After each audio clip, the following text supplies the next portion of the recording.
La Lamborghini Huracan, c'est vraiment devenu un classique des jeux vidéo de course. Elle est présente partout, dans toutes les car lists, que ce soit du côté de Forza, avec Motorsport et Horizon, du côté de Gran Turismo, évidemment, on est dessus actuellement, mais aussi Need for Speed, Assetto Corsa, et tous les autres gros jeux de course que vous connaissez.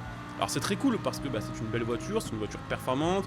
En général, on a de quoi l'améliorer et la customiser, mais le fait de l'avoir à peu près sur tous les jeux nuit un petit peu à l'effet de surprise et un petit peu à l'émerveillement qu'on peut ressentir en conduisant cette voiture.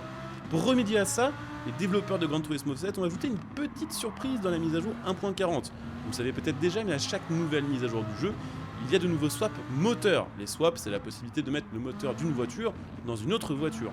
Et devinez quoi? Sur les Huracan, depuis la mise à jour 1.40, on peut lui installer un moteur de Bugatti Chiron, un gros moteur W16 qui est parmi les moteurs, je pense, les plus gros de ce Gran Turismo 7. Ce que je vous propose tout simplement aujourd'hui, c'est de tester la Huracan avec ce nouveau swap, voir un petit peu ce que ça peut donner côté performance. Bienvenue du coup dans cette nouvelle vidéo swap. Avant d'aller installer ce swap, je voulais quand même vous montrer la Lamborghini Huracan améliorée sans swap, histoire de vous montrer un petit peu le gap qu'il y a au niveau des améliorations. Là, on est aux alentours des 850 chevaux. On est aux alentours des 1150 kg, donc ça fait 200 chevaux de plus que d'origine et 300 kg de moins environ. Et puis surtout, on a un petit kit esthétique. Alors je vais m'arrêter parce qu'on a un petit peu d'avance sur les IA. On a aileron, on a pare-choc avant, bas de caisse et on a surtout des jantes customisées. La voiture rabaissée, le kit large, en vrai, elle a une vraie bonne gueule. C'est vrai que je suis pas forcément ultra fan de la Huracan de base parce que j'étais plus team Murcielago et Diablo du côté de chez Lamborghini. Mais la Huracan custom, dans cette config là, en vert pétant avec ses améliorations, ça marche quand même plutôt bien et c'est assez efficace. 350 ici sur la ligne droite, c'est beaucoup. C'est quand même beaucoup sur Monza, c'est pas du tout la ligne droite la plus longue du jeu et ça fait déjà une grosse vitesse de pointe à atteindre. Mais bon, si vous êtes là sur cette vidéo, c'est que vous avez envie de voir ce que ça donne avec le W16. On va donc aller l'acheter et je pense que certains parmi vous vont faire une syncope en voyant le prix du swap. Je pense que c'est le swap le plus cher du jeu actuellement et le prix du moteur seul, c'est le prix de une très grosse voiture de Gran Turismo 7 ou de plusieurs voitures moyennes performance. Donc je vais vous montrer ça.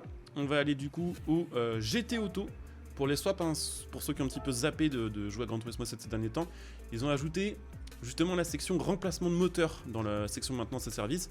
Ça n'était pas présent avant sur le jeu. Avant, pour swapper une voiture, il fallait avoir de la chance au tirage au sort et dropper un moteur à swapper dans une voiture. Et l'interface n'était pas super claire pour le faire. Maintenant, vous pouvez directement claquer votre thune dans les swaps et de la thune, il va en falloir parce que c'est 1 600 000 pour obtenir le swap.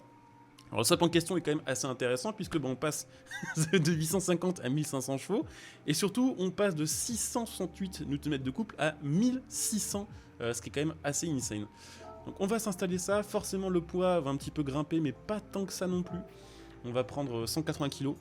Donc là, ce qui va être très cool, c'est qu'on va avoir une caisse qui va faire la puissance d'une Chiron, mais on va avoir une caisse qui fait le poids presque d'une demi-Chiron, j'abuse un peu mais presque, et qui a surtout de base un comportement bien plus pistard, on va dire, entre guillemets, que celui de la Chiron.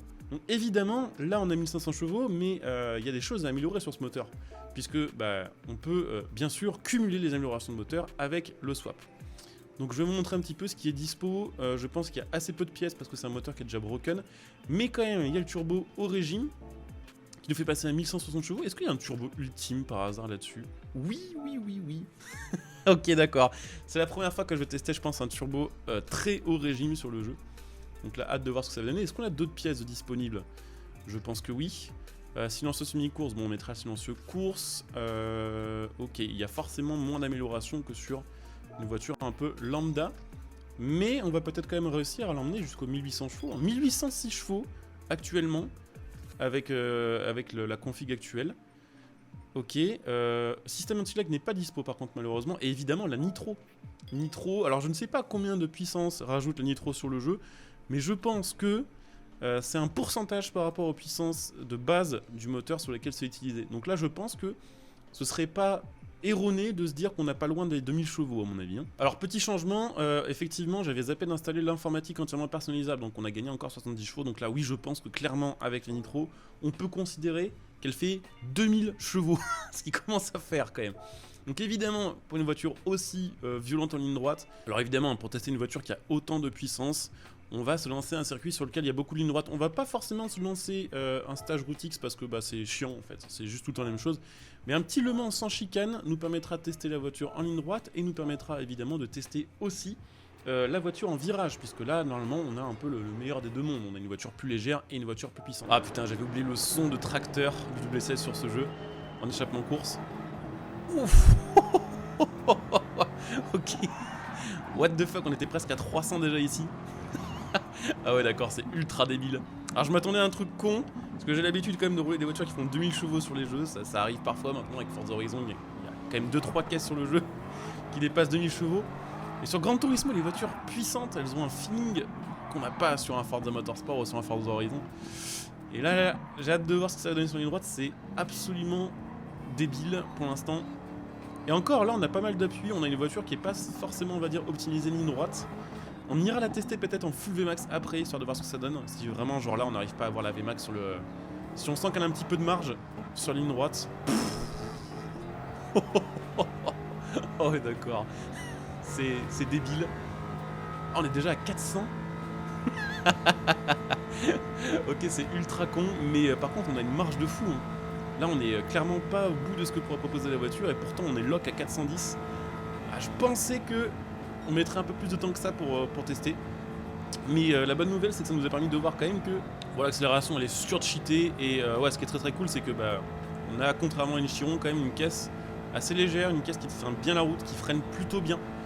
Et qui a quand même pas mal d'appui, ce qui permet d'enchaîner quand même les courbes rapides bah, sans trop de soucis, sans trop dévier et sans trop perdre le contrôle, quoi. Donc on a une caisse qui est quand même particulièrement cheatée.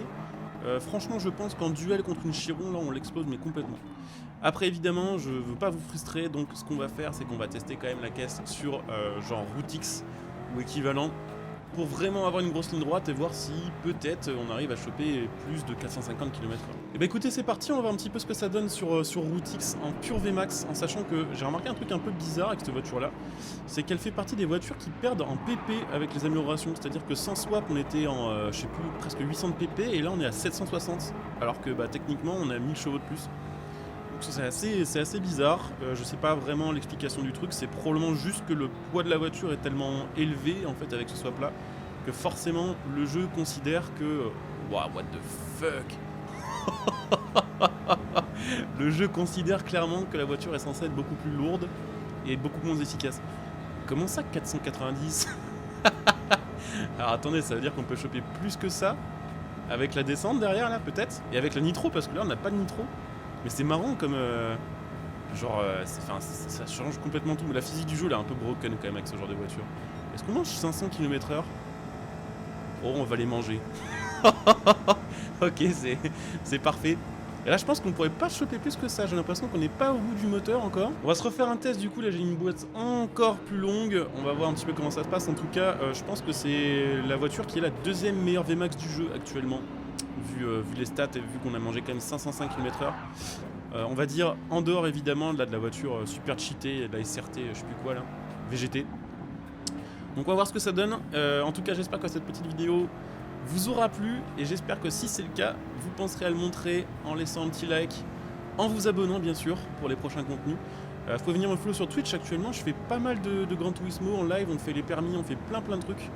Donc si ça vous intéresse, n'hésitez pas à venir follow via le lien que vous trouverez sous cette vidéo. Et n'hésitez pas à claquer votre Prime, bien sûr, pour soutenir la chaîne, et puis voire même, pourquoi pas, utiliser mon petit lien Instant Gaming pour ceux qui veulent acheter des jeux à prix réduit en soutenant la chaîne par les locales. Donc 480 pour l'instant, et on est beaucoup plus loin du rupteur. J'espère qu'avec la descente et avec la nitro, on aura pour le coup assez de coupe pour emmener la voiture plus loin. Et je pense que oui. Oh là là. À l'aise en fait. Hein. Oh là là. C'est tellement con. 520 km/h. Est-ce qu'on prend plus que ça encore? Là pour le coup je pense qu'on pourrait pas prendre plus que ça là, même en réglant la boîte ou quoi. Je pense que là c'est vraiment la limite max. Mais bon, 525 km/h quand même, j'ai rarement eu l'occasion de rouler aussi vite que ça sur ce jeu. Donc bah c'est marrant voilà. De temps en temps c'est pas forcément les plus gros ajouts qui font plaisir sur les jeux, des fois c'est une petite amélioration cachée, c'est une petite nouvelle custom, un nouveau kit de carrosserie. Et là bah clairement les 1000, enfin presque 2000 chevaux au final, sur le Huracan et les 525 km/h, c'est marrant, voilà, c'est marrant et ça donne envie de jouer au jeu. Donc voilà, j'espère que vous aurez passé un bon moment, je vous dis à très bientôt pour une nouvelle vidéo, portez-vous bien, bon jeu à tous, ciao.